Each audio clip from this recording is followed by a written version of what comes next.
ಇಲ್ಲಿವರೆಗೂ ನಾವು ಹುಡುಗರ ವೆಕ್ಟರ್ಸ್ ಏನು ಅಂತ ಹೇಳಿ ನೋಡಿದ್ರಿ. ಅದರಲ್ಲಿ ಬರುವಂಥ ವೇರಿಯೇಷನ್ಸ್ ನೋಡಿದ್ರಿ. ಅದಾಯಿತು ಅಂದಮೇಲೆ vector multiplied with a scalar ಅಂತ ಹೇಳಿ ಒಂದು ನಂಬರ್ ಜೊತೆ ಮಲ್ಟಿಪ್ಲೈ ಮಾಡಿದ್ರೆ ಏನಾಗುತ್ತೆ ಅದಕ್ಕೆ ಅಂತ ಹೇಳಿ ನೋಡಿದ್ರಿ. ಇಲ್ಲಿ ನಾವು ಇವಾಗ ಅಡಿಷನ್ ಆಫ್ ವೆಕ್ಟರ್ಸ್ ನೋಡ್ತಾ ಇದ್ದೀವಿ. So it talks about the resulting effect the two vectors produce when acting on the same body. It is not same as algebraic addition ಅಂತ ಹೇಳಿದ್ರೆ 2 + 3 = 5. ಸೊ ಈ ರೀತಿಲಿ ನಾವು ವೆಕ್ಟರ್ ಅಡಿಷನ್ ಮಾಡೋದಕ್ಕಾಗಲ್ಲ. This a way of doing it ಅಂತ ಹೇಳಿ ಹೇಳ್ತಾ ಇದ್ದೀವಿ. ಎಷ್ಟು ಮೆಥಡ್ ಇದೆ?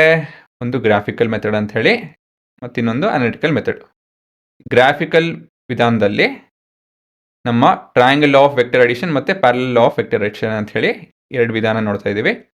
ಅನಾಲಿಟಿಕಲ್ಲಿ law of cosines or cosine rule ಅಂತ ಹೇಳಿ ನೋಡ್ತಾ ಇದ್ದೀವಿ. ಮತ್ತೊಂದು ಕಾಂಪೊನೆಂಟ್ ಫಾರ್ಮ್ ಅಂತ ಹೇಳಿ ಈ ರೀತಿಯಲ್ಲಿ 1 2 3 4 ವಿಧಾನ ನೋಡ್ತಾ ಇದ್ದೀವಿ. ಸರಿನಾ?